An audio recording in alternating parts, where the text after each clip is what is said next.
Thanks. Sorry I'm late. I think it's the first press conference that I've been late for this season, so hopefully you guys will give me a pass on this one. My wife and I and Cocky spent the morning over at the Children's Hospital here in Columbia with those young patients, so fantastic experience there, and certainly puts things in perspective during any time of the year, but particularly this holiday season. So thankful for those children we got to visit with this morning, and the doctors and nurses there at the hospital as well. So apologize for being a few minutes late.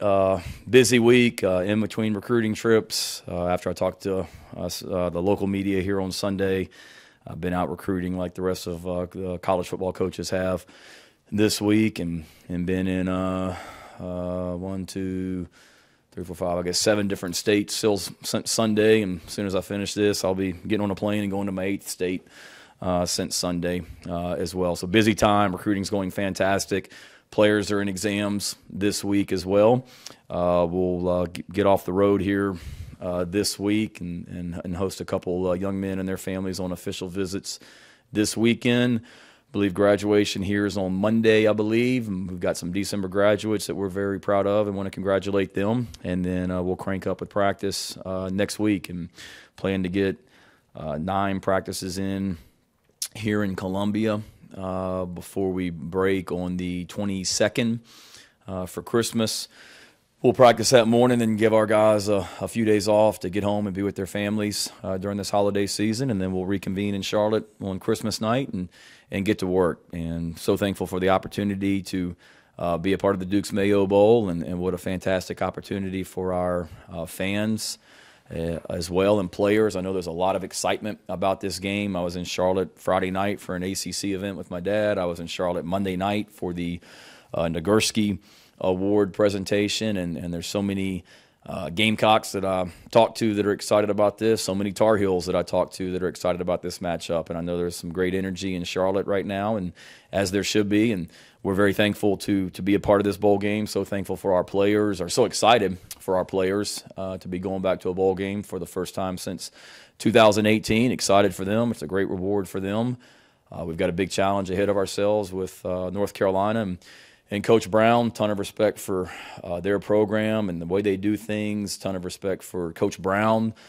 He's a legend of the profession, somebody that back in my dad's very first season at Virginia Tech, back in 1987, I think Coach Brown was the head coach at Tulane, and my dad played Virginia Tech, and Tulane played Virginia Tech, and my dad played Coach Brown in Tulane down in the Superdome that year, if I'm not mistaken. So pretty neat that my dad's first year as a football coach at Virginia Tech, he played Coach Brown, and here I am, my first year as a head coach at South Carolina, and I'm getting to play Coach Brown. I think the Hokies got the heck beat out of them that night. So hopefully this Beamer will have a little bit better success. But it's a great testament to Coach Brown and what he's about as a coach, and the level of success he's had for a long time, that he's still doing it at a high level. So we've got a really, really big challenge ahead of us. They're extremely talented, and we're excited for the opportunity to go compete. So with that, I'll be glad to take any questions. Gene Sapikoff has the first question. Hey, Shane, just asking you about the state of college football right now, and in particular, the December 15th signing date, the early deadline, and the transfer portal. Are there unintended consequences that go with that, and you have concerns going forward for the sport?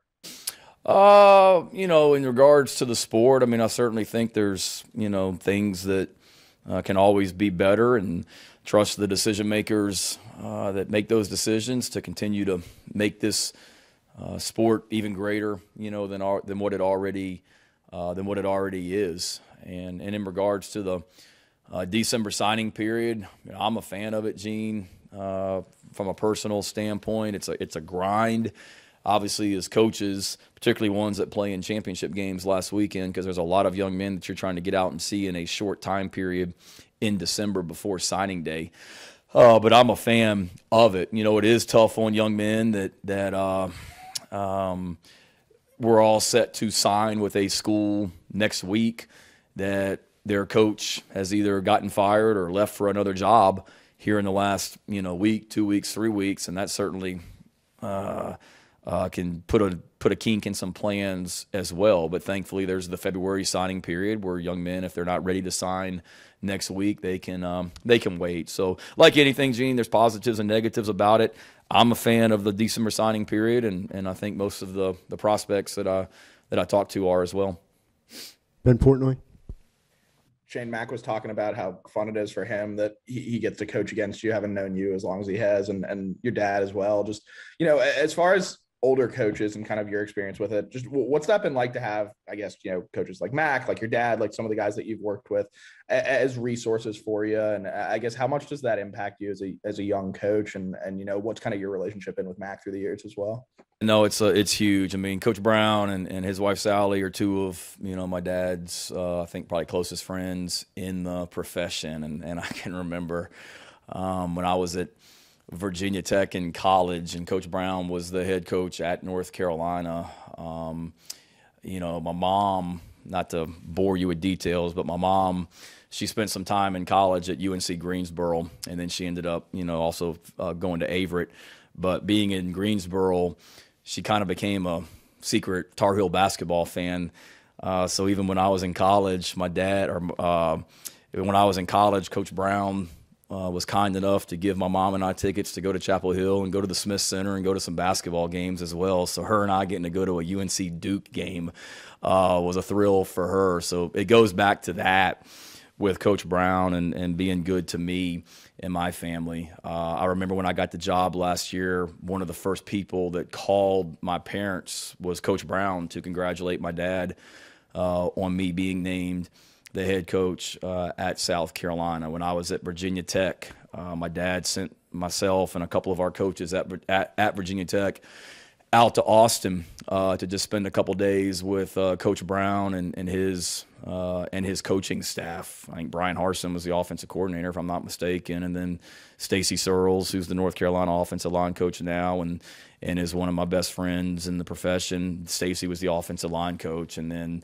when Coach Brown finished up his career at Texas, Stacy being hired at Virginia Tech was very much because of Coach Brown calling my dad and recommending Stacy. And even since I've gotten this job, I've had conversations with Coach Brown, just calling him and picking his brain on different things and things that he's learned over the years. I've read the book that he wrote about coaching. I've read that and certainly took a lot from it. And it's great to have a Hall of Fame father, but then also to have coaches like Mac Brown, that are willing to help younger coaches in the profession. It says what he's about, and something that I'm very thankful for also. David Cloninger. Shane, I believe that Z White made it kind of clear last night, but just to confirm it, is he definitely out for the bowl game, and will there be anybody else who you've heard that will opt out? It's not definite that he's out for the bowl game. I just literally got off the phone with Z White before I walked in here on my way back from the hospital. I've had multiple conversations with Zaquandre since the day after the Clemson game, and I've had multiple conversations with a lot of our guys, and certainly we've got some guys that are having decisions to make in regards to the NFL, in regards to we've had some guys that have gone in the transfer portal, like every school's dealing with right now. So we've got a lot of young men that I've met with, a lot of young men that I'm having conversations with, and we want what's best for them and their futures, and certainly things that we're working through. But to answer your question, I would not say it's 100% that Zaquandre's not playing in the bowl game. He made that clear to me in the conversation, things he's still working through, and we want to get him the best input and possible to make a great decision. And then in regards to everybody else, we've got some other guys that are making decisions, and we'll all reconvene here this weekend when everybody gets back in town and kind of see where we're at and go from there. Owen Taylor. Yeah, Shane, you obviously mentioned, I think, Sunday that you expect all of your assistant coaches to be in their roles for bowl practice. How do you go about balancing staff continuity and stuff like that with maybe wanting to go in a different direction or guys leaving for other jobs? How do you kind of balance those two things? Ultimately, as the head coach, my job is to do what's best for the South Carolina football program, period. And always has been and always will be. So it's constantly just evaluating where we are and and what's the best thing for us, going forward, personnel-wise, scheme-wise, program-wise, everything. And, it's a busy time, obviously, right now with recruiting, because we hit the ground running the day after the Clemson game, and we haven't slowed down yet. And we won't, slow down from a travel standpoint until Saturday night, I guess, is the last day that we're on the road. And then I'll be somewhere. I'll be in a home on Saturday night. And then we get back in here and kind of get full speed ahead on getting ready for signing day next week and being here, getting ready for the bowl game. And certainly I've spent a lot of time thinking about what the best thing is for our program when I've been on airplanes and rental cars and things like that. And we'll constantly, do that as well. And then as we get through the season, to me, the season's still going on, and we have another game left. And as we continue to go through December and get into January, we'll continue to evaluate the program and what's best for the program going forward. Mike Yuba. Shane, with your family and the history of bowl games, I think your dad had the second longest active streak of going to bowl games. I think you were probably around like 16 when he appeared in his first bowl game as a coach. So you have a lot of memories, good and bad, of course, when you were a player as well. But what do you remember, either being a son of a coach going into that bowl game, watching from afar, or playing in a bowl game, and, just being a coach as an assistant coach over the years in bowl games? Or what do bowl games mean to you and your family? Yeah, no, great question, Mike. I mean, it's what makes college football so special, and I'm a bowl guy because there's so many fantastic things about it, and there's so many great bowl games out there. And my dad used to say it, there's no such thing as a bad bowl game, and he's right. Just for the players and the rewards of being able to go to a bowl game and be together in a different city and play a new opponent. I mean, there's so many fantastic things, and it's a reward. And I've been part of some great ones, and it makes you appreciate them because you're right. I was my dad's first year at Virginia Tech. I was fifth grade, and the first bowl game that Virginia Tech ever went to with my dad as the head coach was my junior year of high school.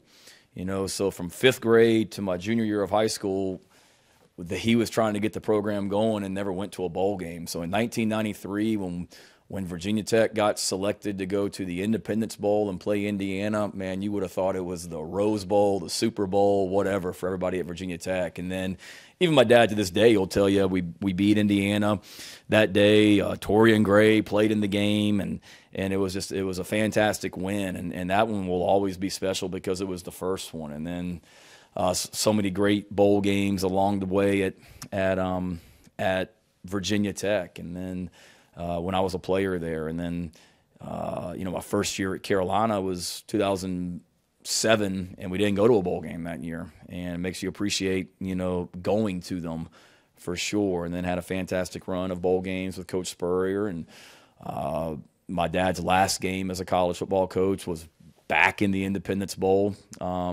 That was his last game. So his first bowl game and last bowl game was both in Shreveport. So I spent a couple bowl games in Shreveport and for that. And then just being a part of getting to go to the greatest bowl games in the world, being at Georgia and having a chance to coach in the Rose Bowl. I mean, standing on the sidelines in the Rose Bowl, playing Oklahoma in one of the greatest college games ever, and just I can literally remember just the sun setting and looking up in the stands and just thinking, man, how blessed am I? I'm a little kid from Blacksburg, Virginia, and I'm out here coaching in the Rose Bowl. And then being a part of playoff games at Georgia and Oklahoma. I've been in the biggest of them, and I've been in the not as noteworthy or whatever you want to call it, high-profile games, but they're all special. They're all meaningful. There's great memories on and off the field, and I'm a huge supporter and huge proponent of bowl games, and so thankful for the Duke's Mayo Bowl and the opportunity to be a part of this one as well. One that I haven't been to before. That I've always watched this game in Charlotte on television because it's typically always matched an ACC SEC team here recently. So I'm excited to be a part of it. Luciano. Hey, Coach, I hope you're doing well, and thanks for your time. How special is it to play your border rivals in Charlotte, and what does a bowl game mean to that rivalry? Yeah, it's great. It's a program that we have a lot of respect for, and it's neat that you have kind of the battle of the Carolinas and something that the great people of North Carolina and the great people of South Carolina. There's Tar Heels here in this state. There's Gamecocks that live there in North Carolina, so it's exciting for for a lot of people in a program that we have great respect for, and to be able to do it, in Charlotte, a city, right up the interstate from us. It's so easy for our fans to get to, and so easy for the people of North Carolina, to get to as well is really exciting, and we couldn't be more fired up about being a part of this. Corey Diaz. Shane, I know you've talked about, bowl practice being a great opportunity to get, whether it be scout team guys or redshirt freshmen, whomever, who hadn't really had an opportunity to step on the field and contribute a whole lot to get a lot of meaningful practice time. But when you look at your, first team offense, first team defense, first team special teamers, what will be the priority for those guys over the next, couple weeks of practice to get ready to play North Carolina? Yeah, that will be the priority, Corey. We've got to get some young guys ready, but we've got to get ready to win a football game against a really, really, really well-coached and really, really, really talented North Carolina team. And, there's a fine line between getting the young guys work, getting the starters enough work, because it's a long layoff. It'll end up being, I guess, probably a little over a month, from the Clemson game to this bowl game. So it is a long layoff, and we've got to make sure that we're, sharp and not looking like a team that's sloppy playing game one all over again. So we'll get the young guys some work, but, our priority is to get the 2021 football team ready to go to win a football game. So, of the nine practices in here in Columbia, I'd say, a half of those will be spent introducing North Carolina, because you also got to be smart about, you don't want to spend so much time on North Carolina where you it's not as fresh when you get to Charlotte and things like that. So we'll be able to get to Charlotte and have somewhat of a normal game week practice schedule as we get to Charlotte, and then we'll be able to introduce a little bit of North Carolina here in Columbia, but then also have some time to really try and get ourselves better fundamentally and get our youth a little bit better also. Will Kronsberg. Yeah, Coach. You mentioned coaching in the Rose Bowl and what an experience that was. Going back to your last year at South Carolina as an assistant, it was a pretty good year for the Gamecocks. Obviously, they went to a game, but wasn't maybe the status it is now, which is it's now the Peach Bowl, Chick-fil-A Bowl back then. What do you remember that experience? Wasn't a great game for the Gamecocks, but what are your thoughts? Yeah, thanks for bringing that up, Will. It was. I remember there was a fantastic season, winning the SEC East, having a chance to play Cam Newton and the Auburn Tigers in the SEC Championship, beating Alabama, beating Florida, beating Georgia, beating Clemson, beating Tennessee. Just remember the great memories, from that season, but certainly disappointed not being able to, finish it out the right way with a win in the bowl game over in Atlanta. And I don't remember a ton about it. I remember, I think his name was Greg Reed, I believe, was the punt returner for Florida State. I was coaching special teams. I remember he popped off a couple of longer returns, and certainly those stay with you as well, that he was able to do that. But I remember it was a great environment, a ton of Gamecocks in there, our second trip to Atlanta, and back-to-back games, because we had just been there for the SEC Championship. And remember what a great job the bowl game did of taking care of us, and what a fun experience it was, and just wish we had played a little bit better in the game that night. Colin Taylor. Yeah, Shane, obviously recruiting the North Carolina area, especially Charlotte's big for you guys in the program. How much momentum could going up there and having a good performance do, not only for the team going into next season, but for the recruiting area to do it against, obviously, North Carolina, which you guys battle a lot for those prospects? I think it would be a great statement, and you don't want to put too much into one game. I'd hope, the way we played this season and what we did this year has made an even greater statement than what winning a bowl game would. But certainly being able to beat a fantastic program like North Carolina would be a great statement for us. And year one, this is a team that was in the Orange Bowl last season and had a fantastic year last season, and to be able to beat a program like that would be a great statement for our program. And you always want to win that last game. As many good things as we did this year, it's been I don't want to say miserable, but there's certainly a bad taste still in your mouth from losing the last game. As a competitor, you want to win your last one, and we're eager to get back out on the field. And I know North Carolina's coming off a tough loss to State, and we're coming off a tough loss to Clemson. So both teams are eager to get back out there and compete. And certainly winning the last game makes the spring practice and winter workouts and summer workouts. It gives you momentum going into the new year for sure. Ben Portnoy. Shane, correct me if I'm wrong, but you served as the interim coach in the Military Bowl for your dad at Virginia Tech, right? I guess just what do you kind of remember about that experience and coaching a bowl game? And I guess so now you got a 1-0 record in bowl games, if I'm not mistaken. I do. Knock on wood, don't jinx me. Yeah, I should have mentioned that one. That was a fun experience. With another, long tenured coach. Tommy Tuberville was the head coach of Cincinnati during that year. But yes, my dad had some health issues and wasn't around the team for the month of December. So I ran everything and was in charge of the program.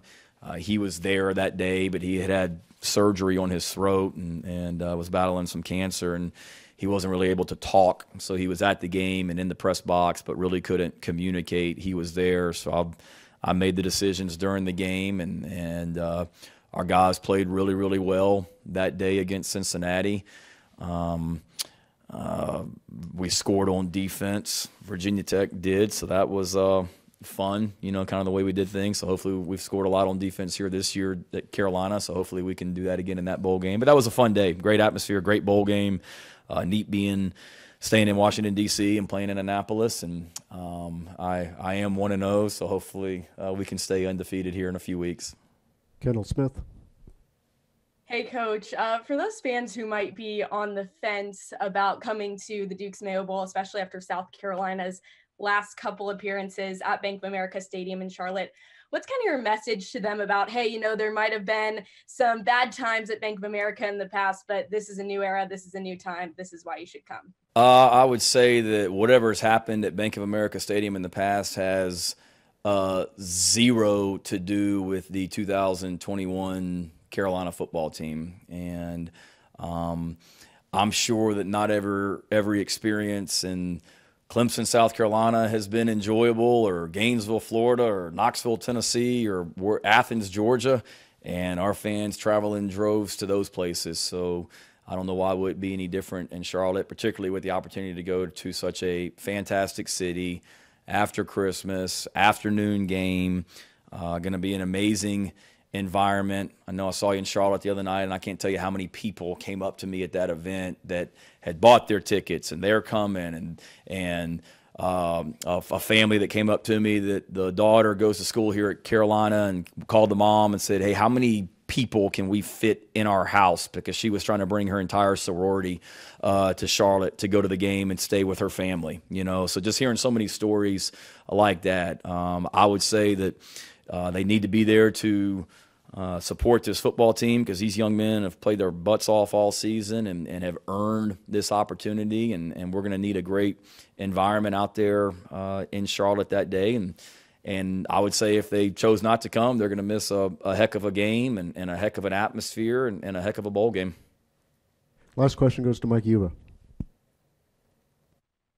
Shane, piggybacking off that bowl question earlier, I mean, there's obviously been talks over the last couple months, couple years about potentially doing a playoff expansion. With that being said, if they were to do that and that was to impact some of the amount of bowl games they already have, what would your message be for that? And because it seems like you're a big fan of being able to have some of these young men be able to get those opportunities to play in bowl games. Yeah, certainly there's a lot more important decision makers above me that make those decisions and things like that. But, I know that I'm probably in agreement with most coaches that if the playoff expands, we certainly want to find a way to continue to incorporate the bowl games into that. I know there's different scenarios out there and models as far as what the expanded playoff will look like, but you certainly don't want to, in my opinion, you don't want to lose the bowl experience, because, some of my greatest memories as a player and coach have been at bowl games. It's a fantastic reward for not just the coaches and the players, but the staff and the families and everybody that get to go together and be a part of that. So I'm definitely in support of continuing to incorporate bowl games into any potential playoff expansion, and hopefully the decision makers are in agreement as well. You know, we all want what's best for college football, and certainly bowl games are a major part of that. All right, we're going to let Coach go. He needs to catch a flight so he can color in another state on his map. And yeah, and in order to keep going to bowl games for exactly, sure. So exactly. Thanks for being on.